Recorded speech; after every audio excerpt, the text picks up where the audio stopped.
5 books that you need to read as a romance reader. These are them. Hello everybody, welcome back to my booktube. I am a romance reader and I love anything to do with books, so if you do like that sort of content, don't forget to subscribe and let's get into the video. So for today's video, I'm going to be sharing 5 books that you need to read as a romance reader, with the first one being The Night Shift by Annie Crown. This has been in my recent video, as it has been a recent read, and I absolutely loved it. This is a YA romance slash sports romance. I say sports very lightly just because he's a basketball player. That's the only bit that gets mentioned as sports in this story. But oh my god, if you like the After series, then you're more than likely like this book because it's very similar. And I believe this is from Wattpad. Not 100% sure, but that's what I've heard, so that's probably why I feel like it's very similar. So it is now turned into a book, and I must say this is just chef's kiss. And the way that the characters are written and everything, I just love it. I just absolutely love it. And I read this in like 3 days flat, which being in a big reader slump for the past couple of months and then reading this book and going right, boom, whizzing through it, just absolutely love it. So this story is about a girl that studies English, and obviously he is a basketball player. She's very much an introvert and loves to read books and just be out of everyone's way and just sort of like step back from everything, whereas he is very much in the limelight because he's a top basketball player. They end up meeting in a library, they start going to get frisky in the library, and then things start developing between each other because they keep meeting more and more at parties and everything keeps going on. And he basically likes her, but he doesn't really know how to tell her, and she really likes him but doesn't want to say it in case she gets her heart broken, and things start to change in between them. And this is just, I love it. The only thing I do say about this, it's not got much spice in it, so if you are expecting a lot of spice in this story, it doesn't have that, and it's very much a right from the beginning sort of spice. So yeah, if you are looking for a very spicy book, this is not it, but this is more of a fluffy romance, and I just really like that. So yeah, this I recommend 100%. So the second book I recommend is Two Wrongs Make a Right, and again I have spoken about this in my previous video, but this is a reread for me because this is just, I love this book so much and I relate to this book as well. It does talk about neurodivergent characters, which again a lot of people can relate to, and I feel like that's why I liked it so much, because it was a bit more relatable. This is a enemies to lovers trope as well, and I love the enemies to lovers trope because I like the fact that they are at each other's throats before they fuck and then get together. So this is enemies to lovers slash matchmaking slash opposites attract slash fake dating.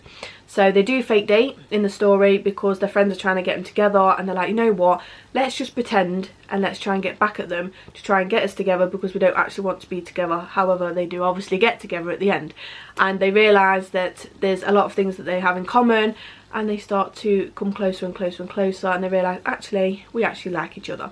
So yeah, this is a very heartwarming story, and this is the only book that made me cry at the end because there was one sentence in it that just pulled at me, and both times that I've read it pulled my heart and I just sobbed. So there's just something about this book. Jamie is so soft and kind and caring, and he's just, oh, I love him. I love him. He is my book boyfriend, and I would recommend this book to anyone that loves enemies to lovers, the opposites attract, the fake dating sort of tropes, and yeah, this one, my favourite ever. So this is the third book, With This Kiss. I have read on Goodreads a lot of negative reviews of this book. However, I love this book. This is one of my favourite books, and I would recommend this to anybody that loves the sort of paranormal, magic, insight romance books, if that's how you want to put it. So this is about a girl that basically whenever she kisses anyone, she finds out how they die, and she's like, whoa, I do not want to kiss anybody and find out how they die because it's freaking me out.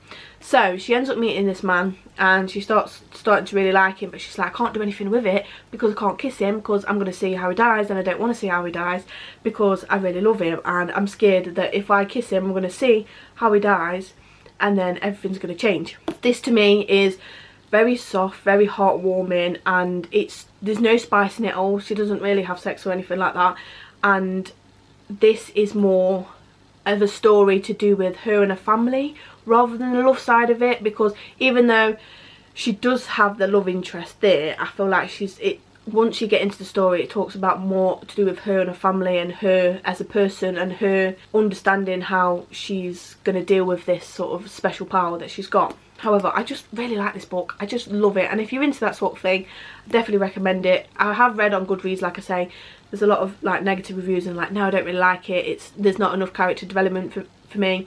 But personally, I think there is a bit of character development, because at the beginning of the book she talks about the thing that she has, that if she kisses somebody she's going to see how they die, and obviously she's not told anybody, so she's sort of like gone in a shell and not spoken about it to anyone, and sort of hidden it away from everyone for years and years and years, and then towards the end she starts opening up and realises, you know, she's not the only person in the world, and she's like, oh, actually, you know, it's not just me then. And I think there is a character development in that sense. The other characters, not really, because they're not really mentioned a lot, but definitely with her and the way that she talks about her special power. So the next one is The Cheat Sheet by Sarah Adams, and this is a very popular book on TikTok. However, when I first picked it up I was like, I don't know if that's going to be any good, but once I read it I was like, yes, actually it's worth the hype. So this is a friends to lovers trope, the fake dating, and rich/poor in a sense. So they both grow up as best friends all the way through, and she's into a dance and he is an NFL player. She ends up having an accident when she's younger and then can't carry on dancing, and she goes into helping others how to dance, so the younger children how to dance and stuff. So she does dance classes, and he obviously does his NFL sports. She has been in love with him for a long time, however she doesn't realise that he feels the same. So they both feel the same thing, but have never spoken to each other about it, so it is miscommunication as well. One day his agent is like, right, I want you to go out with someone to fake date, to get it all up in the media, and to spurt that you're basically going out with somebody because you've never been out with anyone. And she's always like, why has he never had a girlfriend? Like, she's had a couple of boyfriends but nothing's ever worked out, but like he's saying, oh yeah, I've done this and this and this and stuff, but he's never actually had a girlfriend. So one day they end up fake dating to help him with his fame and all that, and sorts to get in the spotlight. And she's like, I don't really like the spotlight, I want to be away.